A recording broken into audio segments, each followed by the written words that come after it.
The day I turned 19, the state of Tennessee gave me two things: a black trash bag with everything I owned inside it, and an envelope I was almost afraid to open.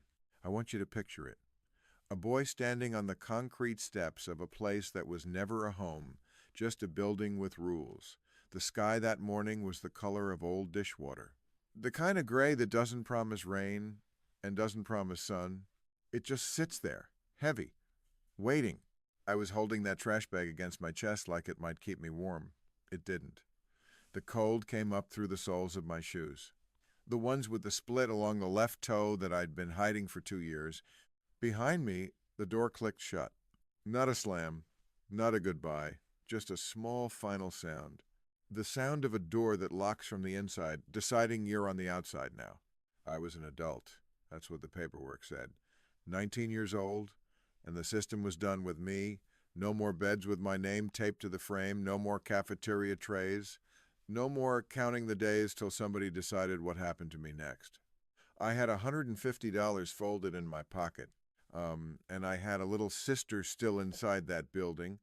The day I turned 19, the state of Tennessee gave me two things: a black trash bag with everything I owned inside it, and an envelope I was almost afraid to open. I want you to picture it.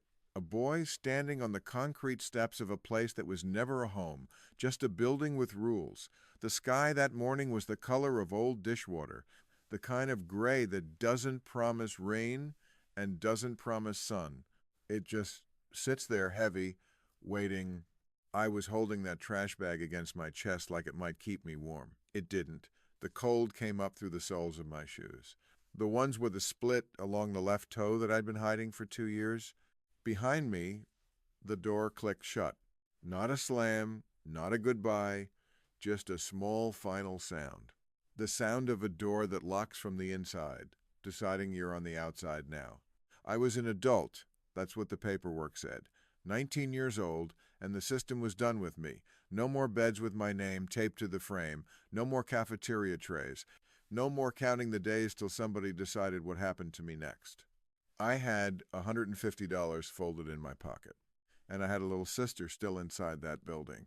Her name was Nora. She was 17, and I'm going to tell you right now, before we go one step further, that everything I did over the next few months, every wild and foolish thing, every risk that should have ended me, I did it for her.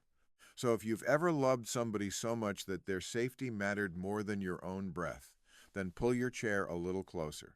This story is for you. Let me tell you about my grandfather first.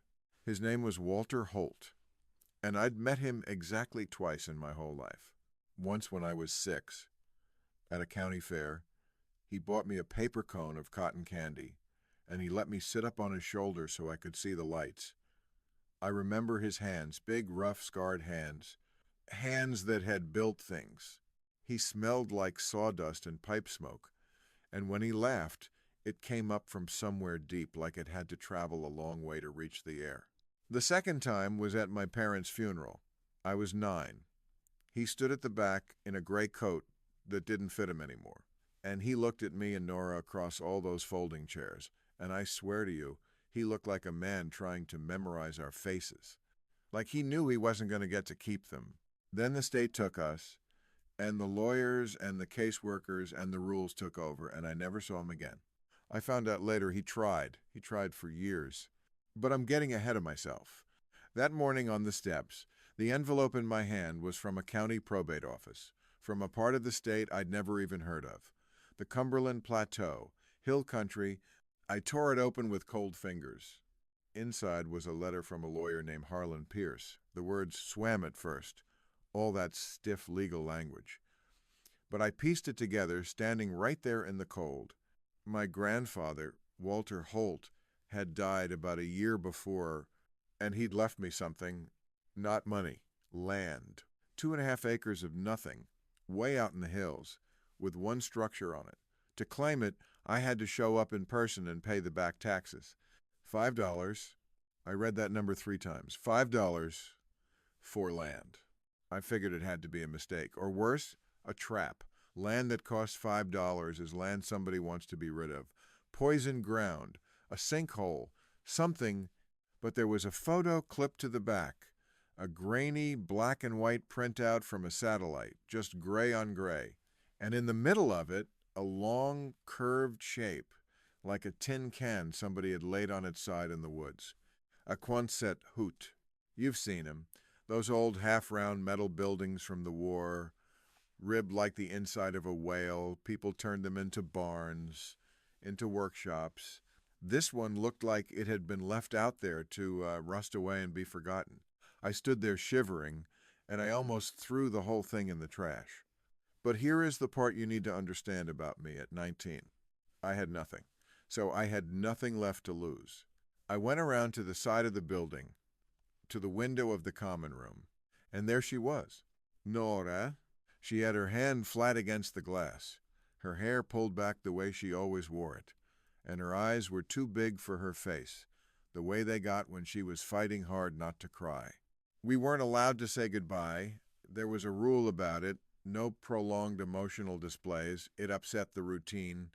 So we just looked at each other through that one pane of glass. I put my hand up to match hers. We couldn't touch. There was an inch of cold glass and a whole world of rules between us. And I mouthed 3 words. I'm coming back. She mouthed something back. I couldn't quite read it, but I think it was promise. Then a staff member moved her along, and the window was just a window again.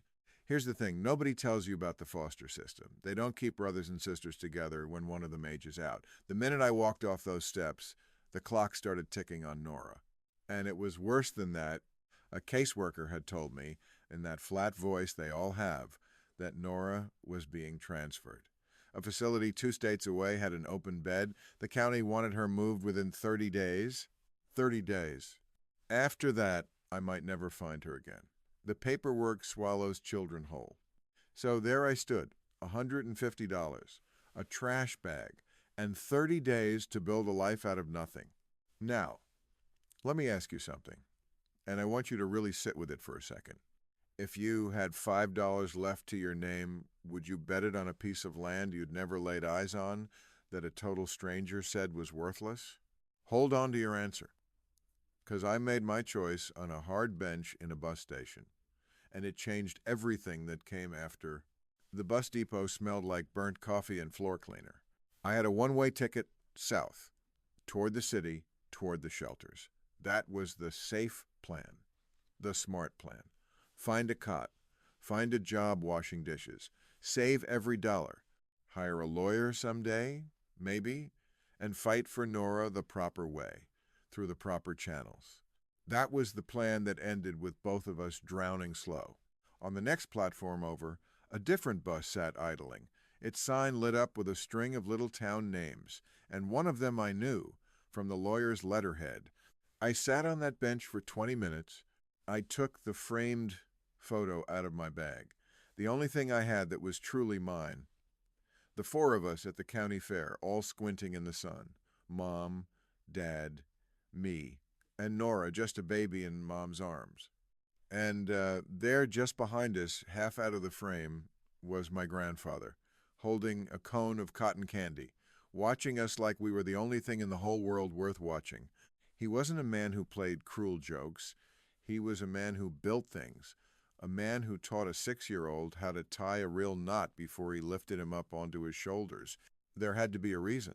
I stood up. My legs felt like they belonged to somebody else. I walked to the counter, and I bought a ticket to a town I couldn't even picture in my head. It was the stupidest thing I had ever done in my life. It was the best decision I would ever make. The bus climbed for hours. I watched the city fall away behind us. The strip malls and the gas stations gave up, and the land got bigger and quieter. The hills rolled up green and gold, and they went on forever. Patches of old snow hid in the shadows of the ridges, holding on long past their time. I had never in my life seen so much sky. Somewhere along the way, I borrowed a phone from a kind old woman 2 seats up. I told her it was an emergency. She looked at my face, and she didn't ask a single question. She just handed it over. I'd memorized the number for the payphone down the hall from Nora's room. We had a system, the 2 of us. She'd hover near it after dinner, waiting. She picked up on the first ring. "Wyatt?" Her voice was so small. Is it really you? It's May, Nora. Where are you? On a bus. Gonna get our place ready. A long pause. I could hear her breathing. Our place, she said, like she was tasting the words. Grandpa left us land, there's a building on it and everything. A house? I thought about that dark shape in the photo. Sort of, I said. It's made of metal, it's strong. Does it have a roof? I laughed and it cracked right down the middle. It's pretty much all roof, Nora. There was a sound on the line that might have been a laugh and might have been a sob. You promised, she whispered. I know, and I'm going to keep it. I'm coming back for you. I swear it on Mom. We didn't say I love you. We never had to. We just breathed at each other for a second, two kids holding the same thread across 100 miles of dark highway. Then I gave the phone back, and I watched the hills roll by, and the weight of that promise settled down onto my shoulders like a second body I'd be carrying from then on. The town was called Hartwell Hollow. It looked like a place the last 50 years had simply forgotten to visit. One main street, brick buildings with painted signs gone soft and faded in the sun, a feed store, a church with a white steeple, and a diner with a buzzing neon sign that just said eat. Harlan Pierce's law office sat above the hardware store, up a narrow flight of stairs that creaked under my feet. He was an old man, trim white beard, glasses pushed way down on his nose. A suit that had been a good suit 30 years ago. His office smelled like old paper and lemon polish. The kind of smell that makes you want to whisper. He looked at me over those glasses for a long moment. You're Walter's grandson, he said. It wasn't a question. I am. You came. Something moved behind his eyes. Most folks wouldn't have. Not for what's out there. I put a crumpled $5 bill on his desk. He didn't even look at it. He just slid a thick stack of papers toward me and pointed with one bony finger. Sign here. And here. My hand shook. My signature came out looking like a child had scrawled it. When I was done, he leaned back and his chair groaned like an old door. Now, he said, let me tell you the truth of your situation, son, because nobody else in this world will. He told me the land had no road to it, no well, no power, no septic, just wilderness and a rusted-out military hut. Then he folded his hands together. There's something else you should know. I had an inquiry just last week, a development company. They're buying up old parcels all through these hills. They offered me $5,000 for your land, cash, as is $5,000. I want you to understand what that number meant to me. It was a year of rent. It was a lawyer to fight for Nora. It was new shoes and 3 hot meals a day and a door that locked from the inside because I chose for it to. It was the smart choice, the sane choice. It would have solved every single problem I had that morning. And I heard myself say, I'm not selling. The words came out before I'd even finished thinking them. Mr. Pierce raised one eyebrow. A small smile touched the corner of his mouth. You sure about that, son? $5,000 is a considerable head start in this life? It's mine, I said. I want to see it first. He nodded, slow, and he reached into a drawer and pulled out a heavy iron key, ornate and red with rust. Your grandfather left this with me, he said, years ago, for the padlock. He slid it across the desk, and it was cold and heavy in my hand, and he left this. A hand-drawn map on yellowed paper. He stood and shook my hand. His grip was strong, surprising in a man that old. Walter Holt, he said quietly, almost to himself, would have liked that you didn't sell. Then he looked at me hard. But you watch yourself with those development people. The man who called name of Renner. He had a polite voice, the kind of polite that's really a warning if you've lived long enough to hear it. I was hungry, and I had hours of daylight to burn before that long walk out to the land. So I went into the diner, the one with the eat sign. The bell over the door jingled. Inside it was warm, and it smelled like coffee and bacon, grease and pie, and I almost cried right there, just from the smell of it. A woman stood behind the counter, older, maybe 60, silver hair pinned up, reading glasses on a chain around her neck. She had an apron that said Hartwell Diner, and she had a way of looking at you that took in everything at once. Sit anywhere, Hone, she said. I took a stool at the counter because it was the warmest spot. I ordered the cheapest thing on the menu, which was 2 eggs and toast, and she poured me a coffee I hadn't ordered without one word about charging me for it. She watched me eat like she was reading a book. You're not from around here, she said finally. No, Mo. Passing through? Staying, I hope. I came about some land, out past Old Miller Road. I don't know why I told her. Something about her made the truth come out easy. Her hand went still on the coffee pot. That's the Holt place, she said softly. It is. Walter Holt was my grandfather. The pot came down on the counter with a small clink, and this woman, this stranger, looked at me with her eyes suddenly bright and wet. You're Walter's grandbaby, she said. Lord have mercy. You've got his jaw. That same stubborn jaw. Her name was Della Mercer. She'd run that diner for 30 years. And it turned out my grandfather had eaten his breakfast at that very counter, maybe that very stool, 3 mornings a week for 2 whole decades. He talked about you, she said, you and your sister, all the time. Had your school pictures, the ones the county would send him, taped up on the wall by his workbench. He used to say it like a prayer. One day, those children are coming home. I couldn't speak. There was egg going cold on my plate and a lump in my throat the size of a fist. He tried to get you, Della said. Walter did. Spent near everything he had on lawyers. The court said no. Said he was too old. Said he lived too rough out there, no proper utilities, no proper anything. It broke his heart clean in two. She reached across the counter and laid her warm, soft hand over my cold one. Whatever you need, child, she said. You come to me. You hear me? You are not as alone in this town as you think you are. And that, right there, was the first moment in a long, long time that I felt like maybe, just maybe, I wasn't going to drown after all. The walk out to the land was the hardest 2 hours of my life up to that point. Old Miller Road wasn't a road. It was 2 muddy ruts that gave up and vanished into the trees. I followed my grandfather's map by counting my steps. The way he taught me to read distance when I was a boy. The sun dropped low and threw long shadows through the pines. The air went sharp and cold, and the only sounds were my own breathing and the crunch of frozen leaves under my broken shoes. I was terrified. I was also, for the first time in my whole life, walking toward something that was mine. Then I came to a tumble-down stone wall, the kind old farmers built to mark their land 100 years ago. The map said this was it.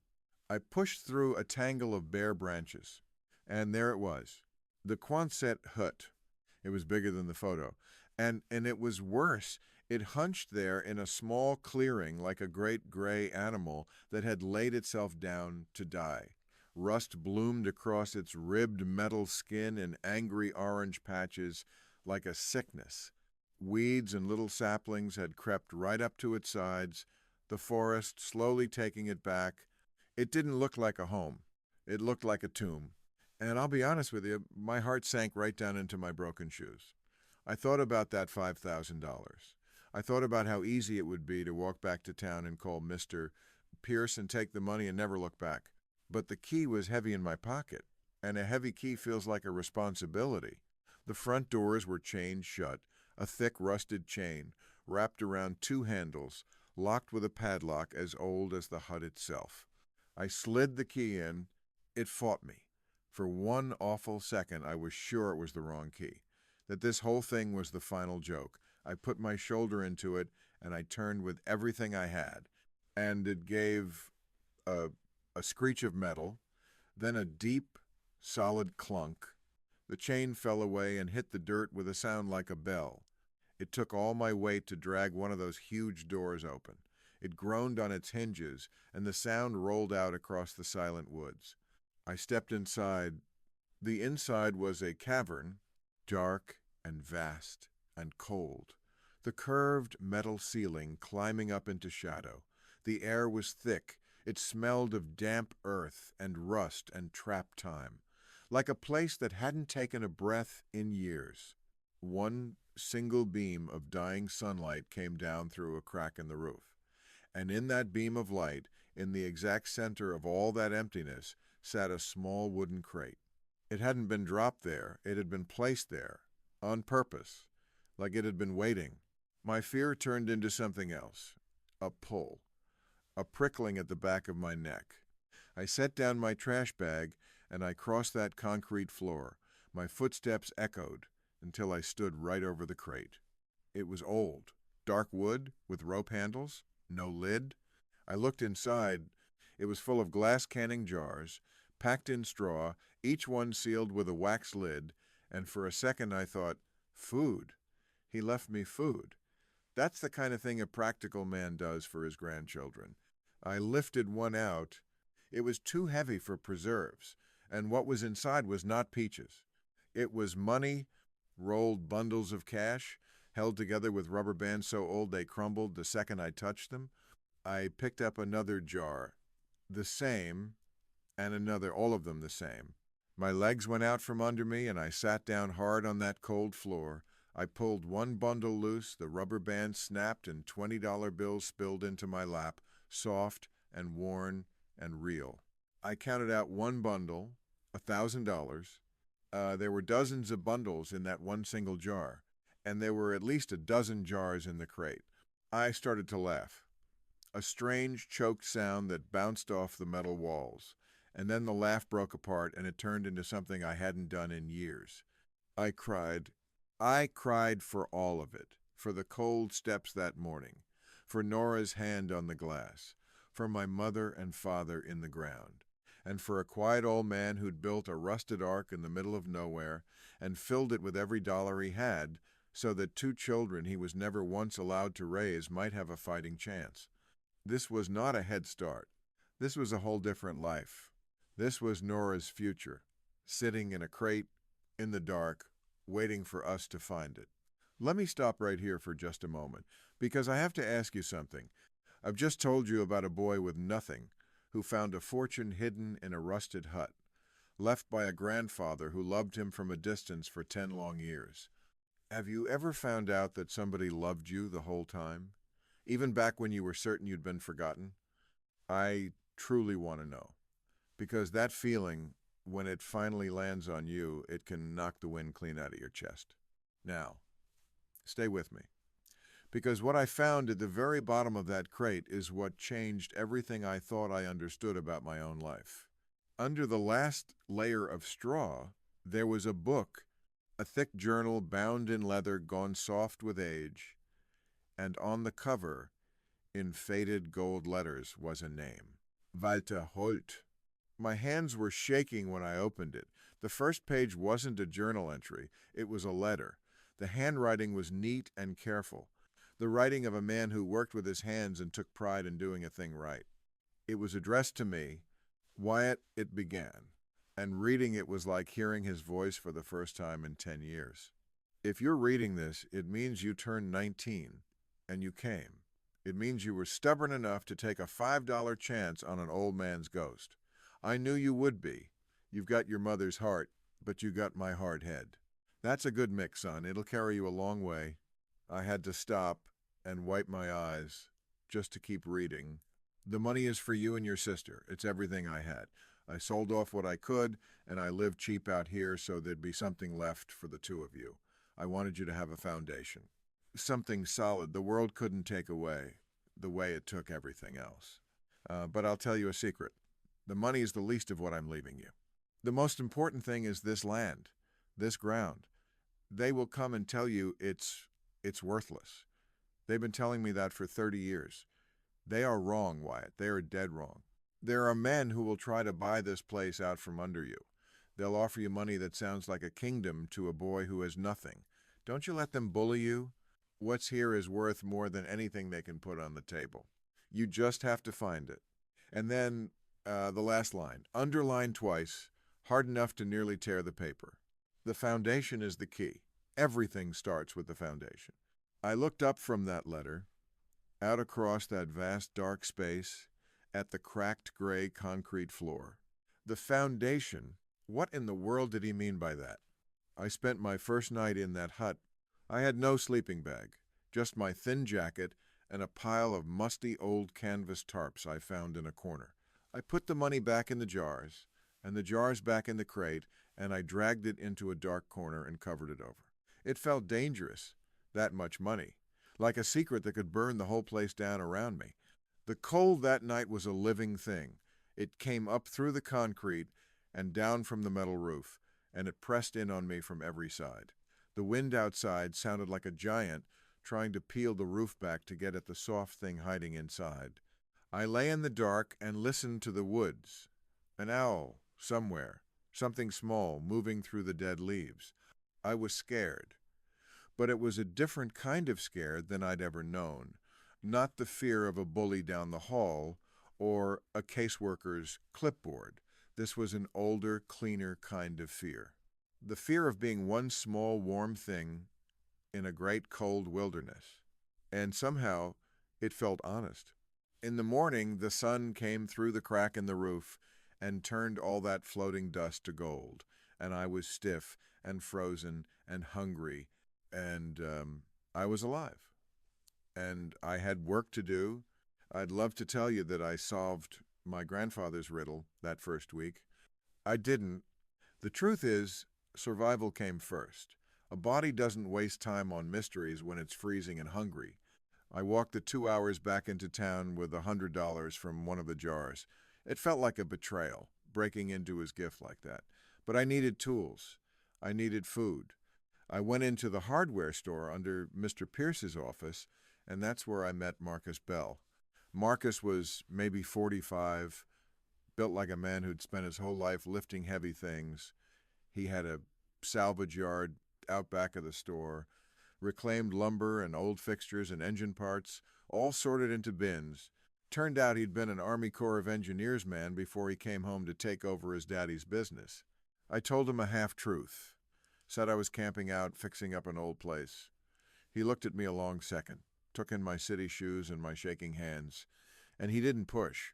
Folks out here mind their own, he said, but they also help their own.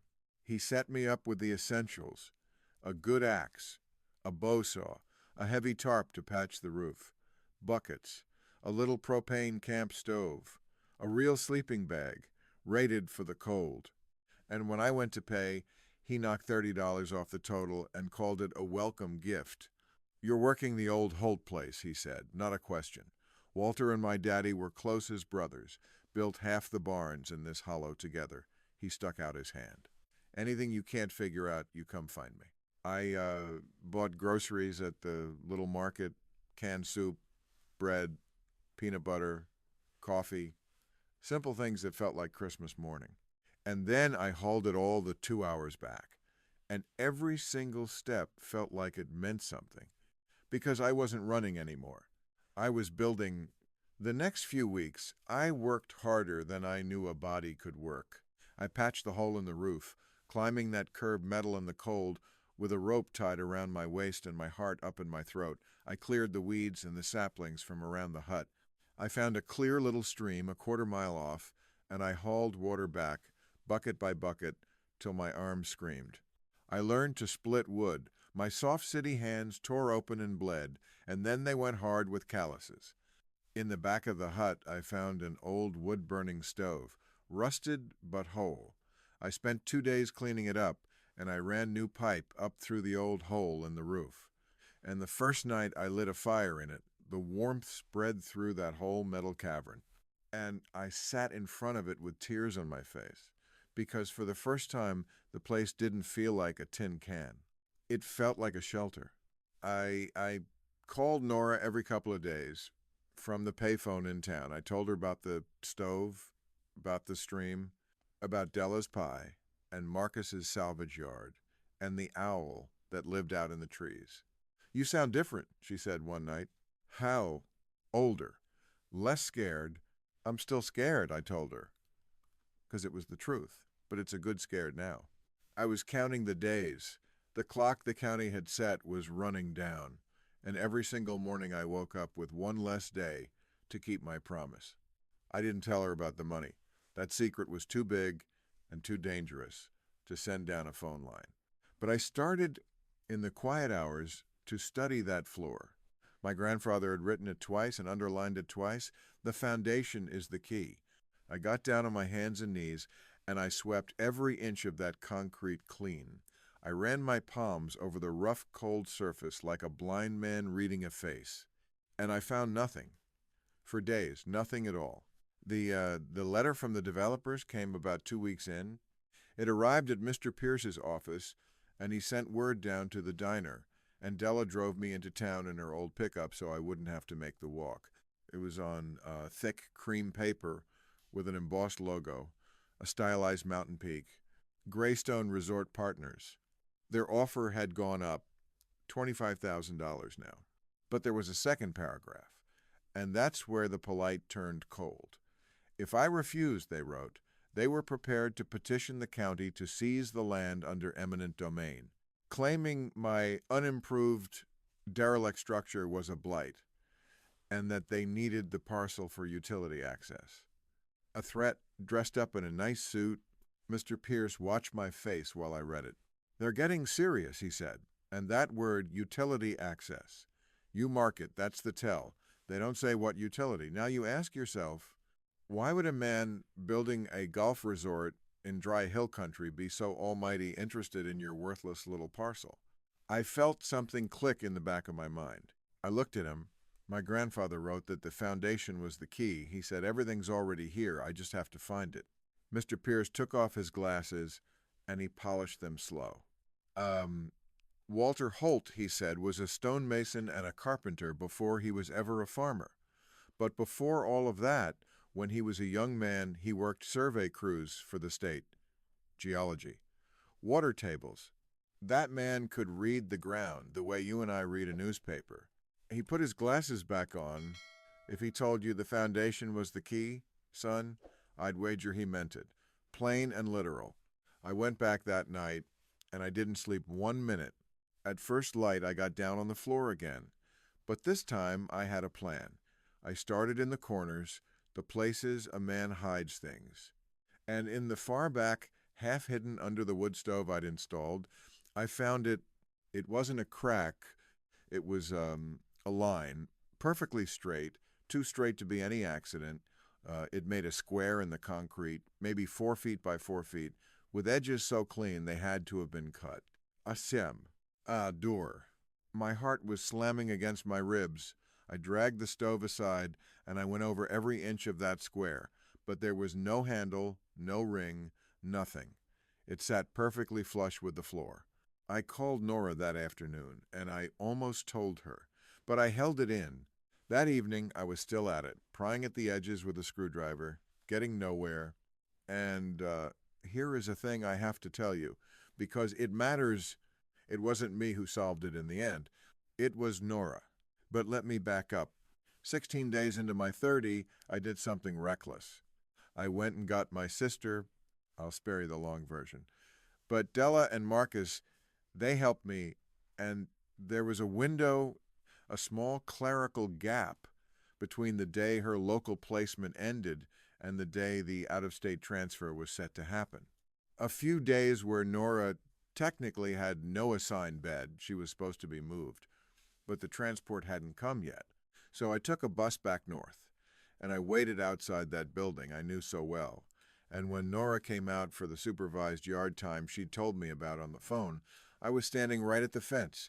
She saw me, and she didn't make a sound. Because she was smart, my sister. She just walked over slow, like she was only wandering. You came, she whispered through the chain link. I told you I would. They're moving me Thursday, 2 states away. I heard them say it. Not anymore, I said. Now, I want to be careful here, because I know how that sounds. I did not snatch a child up off the street. What I did was call Mr. Pierce, who knew the law, who made phone calls, who started emergency paperwork the very next morning to have me named as a placement option. There was a county hearing. There were forms, stacked on forms. It was not clean, and it was not quick. But because I now had an address and a structure, and because Della Mercer and Marcus Bell were willing to stand up in front of a judge and swear that this boy was building a real and decent home, the court let Nora come and stay with me. as a temporary supervised arrangement. While the bigger question of custody got sorted out the slow way, it was a thread, a single thread, but I grabbed hold of it with both hands. And a few days later, my little sister stepped off a bus in Hartwell Hollow with a trash bag of her very own. She looked at the hills, she looked at me, and she said, "It's so quiet here." "You'll get used to it," I said. "I don't want to get used to it," she said. "I want to love it." The first time Nora saw the hut, I watched her face. I was so afraid she'd see the tomb I saw that first evening. The rust, the gray, the loneliness of the thing. But Nora's eyes went wide, and she walked all the way around it, trailing her fingers along the cold metal ribs. "It's like the inside of a whale," she said. "We get to live inside a whale, Wyatt." And I laughed, because she was right, and because I had thought the very same thing. I showed her the stove, the bed I'd built her out of salvaged lumber from Marcus, the little kitchen I'd framed up out of barnwood. And then, because I just couldn't keep it from her one more minute, I showed her the crate. She lifted out a jar and held it up to the light, and her mouth fell open. And she sat right down on the floor in the exact same spot, the exact same way I had. "Wyatt," she breathed, "are we rich?" "I don't know what we are," I said, "but Grandpa left us a puzzle, and I can't crack the last piece of it." I showed her the seam in the floor, the square that wouldn't open, and Nora, who'd always been the smarter of the two of us, got right down on her knees and studied it with her chin on her fist. She pressed the corner, she pressed the middle. Nothing happened. Then she frowned, and she pressed down hard on one edge, all her weight on it, the way you'd push down one end of a seesaw. There was a low groan from somewhere deep under the concrete, and the far edge of the slab tilted up. A counterweight! The old man had built a counterweight into the floor. It took the two of us, and a long piece of timber for a lever. But slowly, with a grinding of stone on stone, that heavy slab swung up and back, and underneath it was a black square, a hole, and a ladder of iron rungs leading down into the dark. Cold air rose up out of it. It smelled of stone and of deep earth and of something else. Something clean, something mineral. I went first, with the flashlight. Nora came down right behind me. The room at the bottom was small and dry. The walls were field stone. Every rock fitted to the next one so perfectly that it was plainly the work of a master. My grandfather's hands had built this, down here in the dark, under the floor, in secret. In the center, on a low stone pedestal, sat a heavy metal lockbox, and right next to it, sealed inside a glass jar to keep out the damp, was another letter. My hand shook so badly that Nora had to help me open the jar. "Wyatt," the letter read, "if you found this, then you were paying attention. Good, I knew that you would be. I built this hut for a reason, not just to hide the money, not just to put a roof over your two heads. I built it on this exact spot for what is underneath it. When I was a young man, I worked a geological survey of this whole region. Most of it is shale and granite, worthless rock. But there is a vein of something else that runs deep under this ridge. Water, a deep aquifer, some of the purest spring water in the whole state of Tennessee. The survey was buried, the state classified it years ago, to head off a water rush and all the fighting that comes with one. But I never forgot. This parcel sits directly over the very heart of the reservoir. And here's the thing, they do not know, son. The water rights for this land were never separated from the deed, because not one living soul ever knew the water was down here. You don't just own 2.5 acres of dirt, Wyatt. You own the water underneath it, all of it. I sat down on the cold stone floor of that cellar, and the letter trembled in my hands, and Nora read it over my shoulder. And for a long, long time, neither one of us said a single word. Then it hit me all at once, like cold water poured straight down the back of my neck. Greystone, a resort, a golf course, cabins and swimming pools and fountains. You cannot build a single bit of that in dry hill country without a massive private water source. They were never after my worthless land. They were after the ocean of clean water sitting right underneath it, and they had tried to take it from two orphans for $25,000.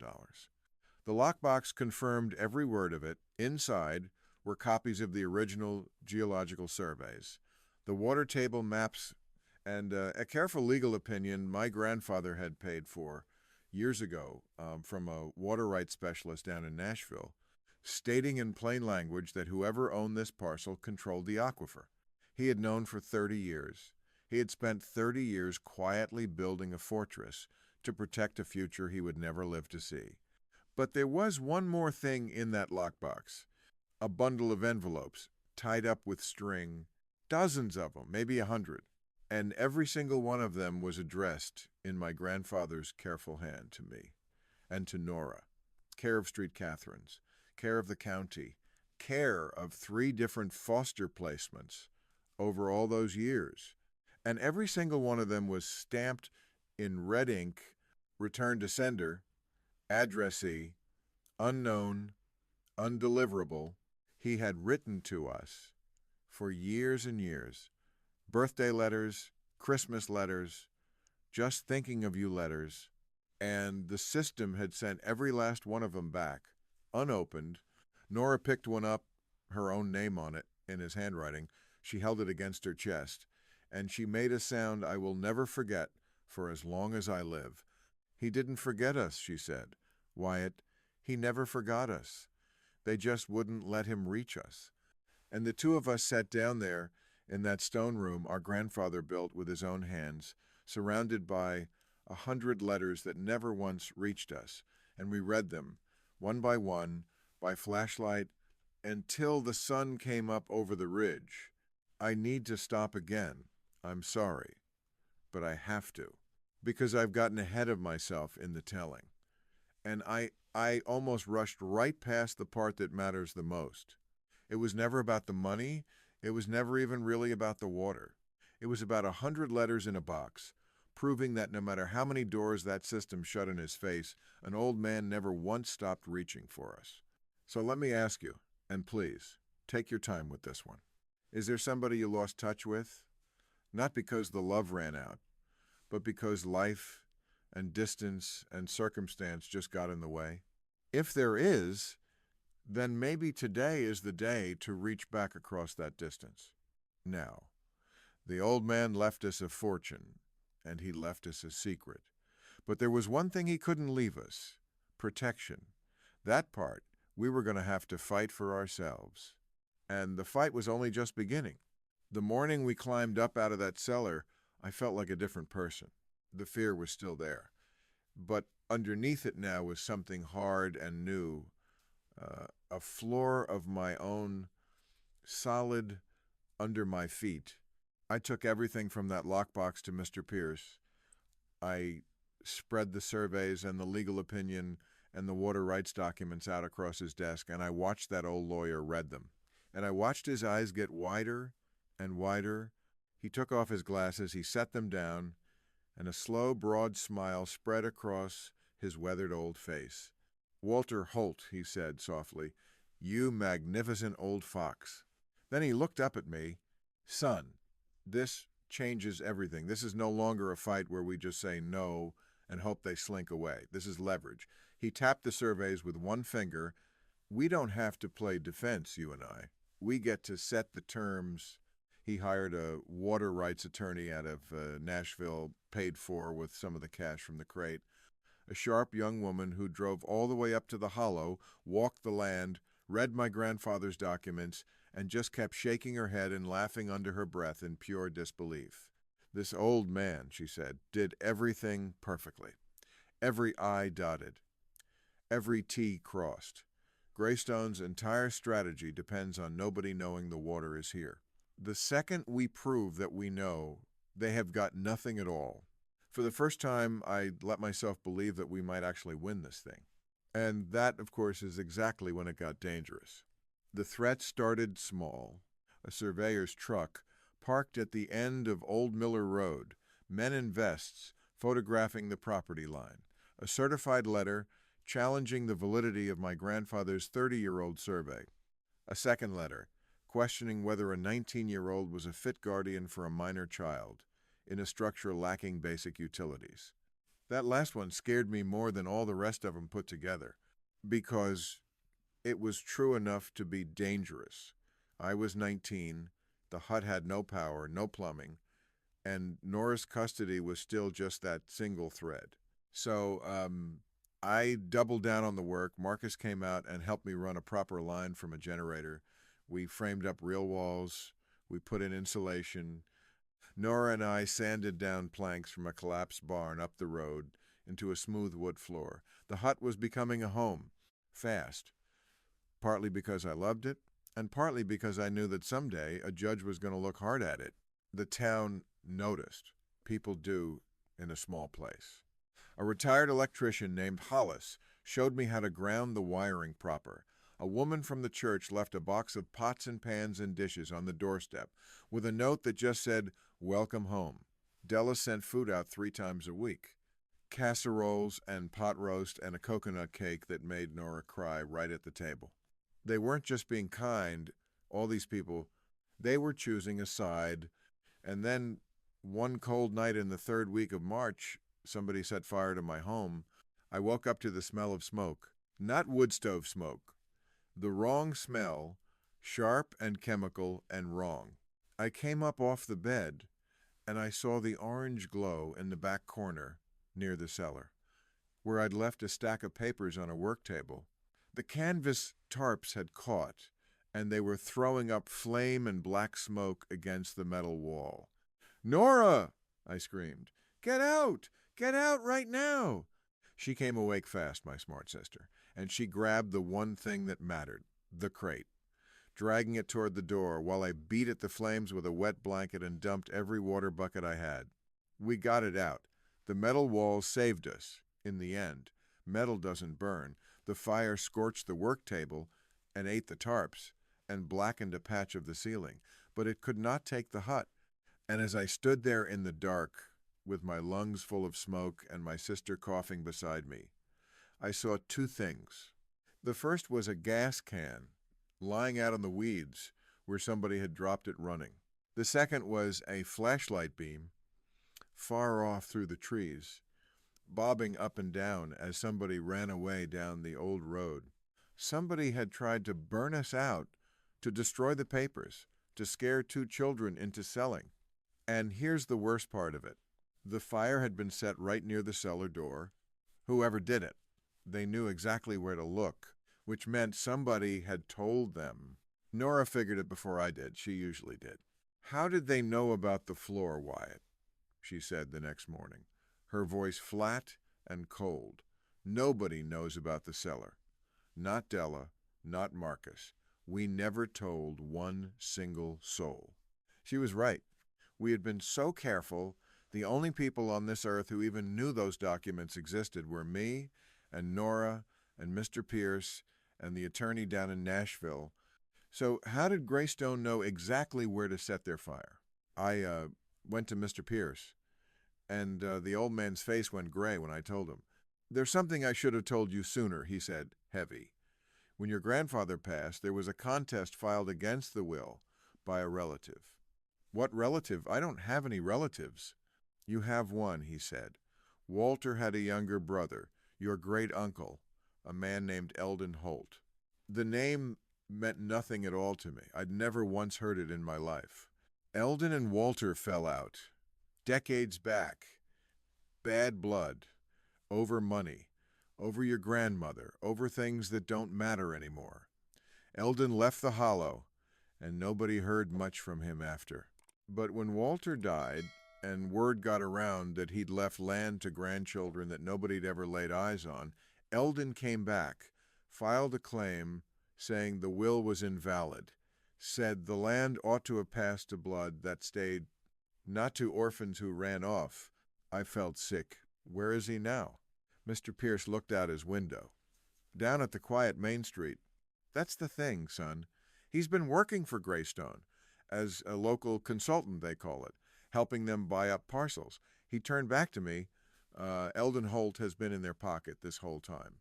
And Eldon is the one person alive, besides you, who might have guessed his own brother would hide something under that floor, because they grew up together in a house Walter built. He'd have known how Walter's mind worked. Let me tell you about the day I met my great-uncle.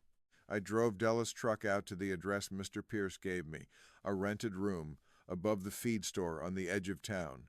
I went alone, probably foolish, but I had to look the man in the eye. He opened the door, and the breath went clean out of me, because it was my grandfather's face, looking back at me, worn down by 50 hard years. "You're the boy," he said. "You tried to burn down my home," I said, with my sister sleeping inside it. His face changed. Something cracked right down the middle. "No," he said, "no, that wasn't. That was never supposed to happen. I told Renner I'd tell them where to look. The papers. I never knew they would. I never thought they'd light a fire. There were children in there." His hands were shaking, the same big scarred hands I remembered from a county fair, only older now and afraid. Lord forgive me, there were children in there. And I watched my great-uncle Eldon sit down on the edge of his bed and put his face in those shaking hands and weep. He told me everything. He told me how Greystone had found him, broke and bitter, and offered him money to contest the will and to feed them what he knew. He told me he'd done it out of pure spite, because Walter had everything and he had nothing. Because Walter got the love and the land and the legacy, and Eldon got cut out over one mistake, 50 years gone by. He told me he was the one who'd guessed about the cellar, who'd told Renner the papers were likely hidden somewhere under the structure. But I never thought, he kept saying, not fire, not with children in the house. And then he reached up under his bed, and he pulled out a folder. "This is everything," he said. "Every email, every payment, every plan they ever made. They told me things they never should have, because they figured I was bought all the way through." He held it out to me, and his eyes were wet and ruined. "I cannot undo what I did to your grandfather. He died thinking his own brother hated him to the end. But maybe I can keep his grandkids from getting hurt." I took the folder, and I am going to tell you something now that surprised even me. I did not hate him. Standing there, looking at a broken old man who wore my grandfather's face, all I could feel was the long, sad weight of a family torn all to pieces over things that happened before I was even born. "He didn't die thinking you hated him," I said. "I don't know why I said it. Maybe to wound him, maybe to set him free. He left 100 letters in a box, and there wasn't one angry word in the whole stack. There wasn't an angry word in the whole man." Eldon Holt looked up at me, and he broke all the way open. I want to pause one more time, right here, near the end, because I think a lot of us are carrying somebody like Eldon, somewhere down inside, somebody who did us wrong, or somebody we did wrong. And the years went by, and the hardness set, like concrete poured and left a cure.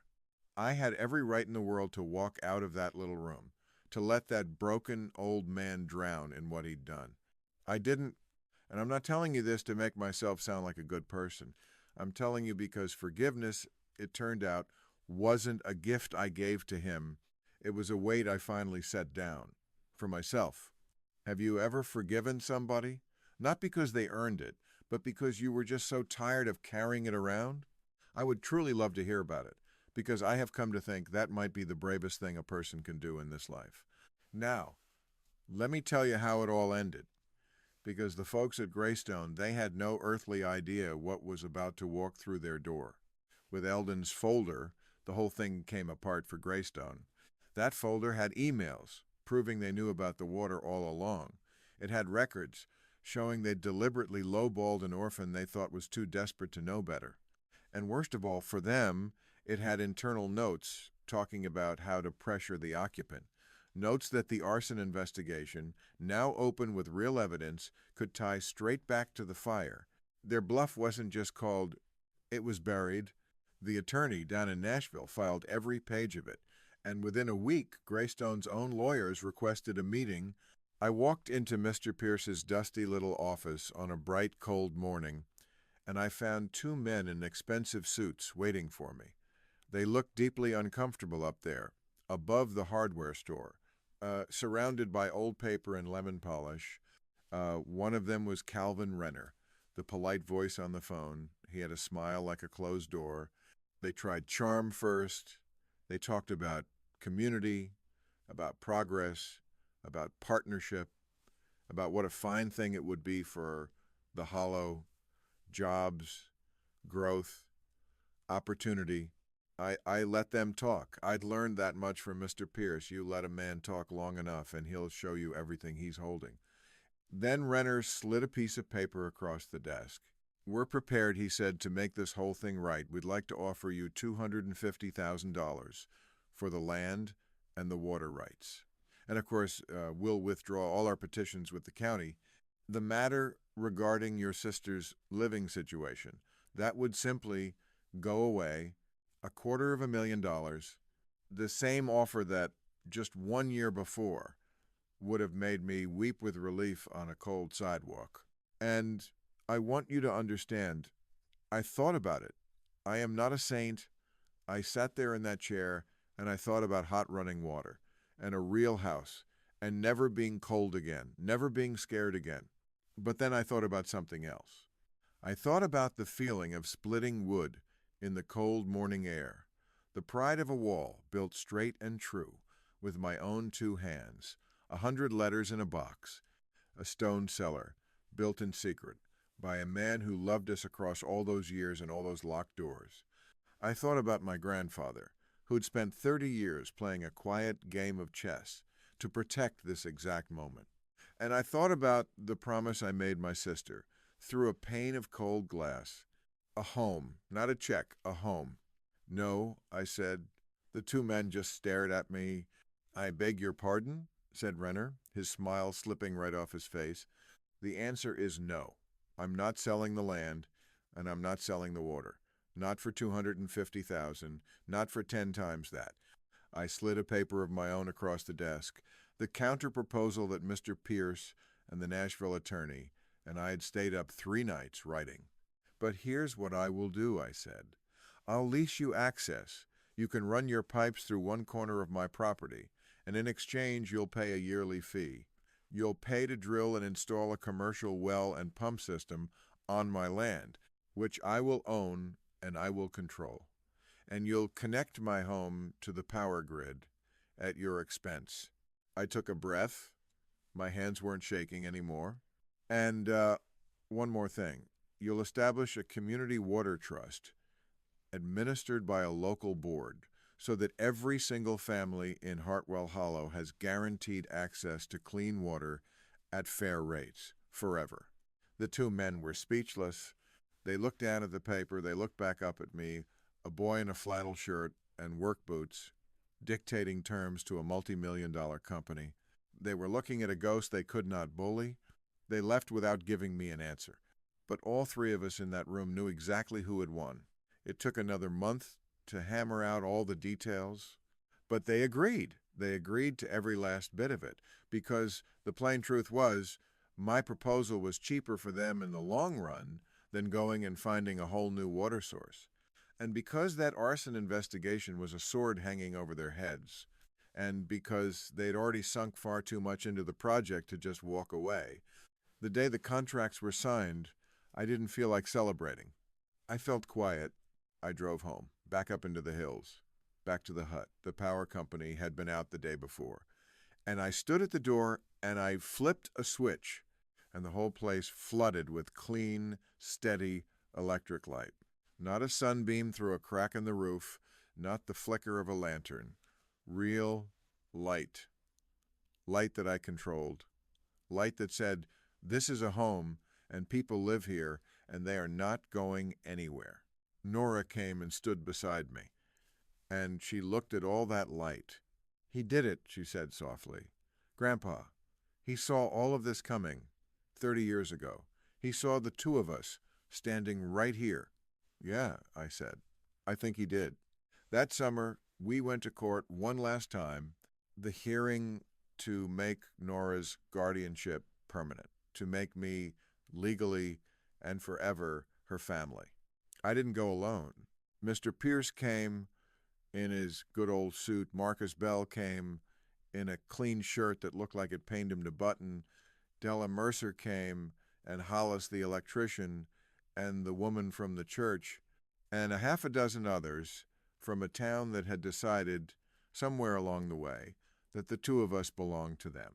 And Eldon came, too. He sat in the very back, the way my grandfather once sat at my parents' funeral, an old man trying to make right the little he still could before his time ran all the way out.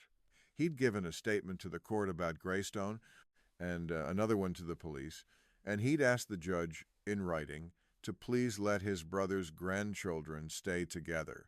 He never once asked me for forgiveness out loud. He didn't have to.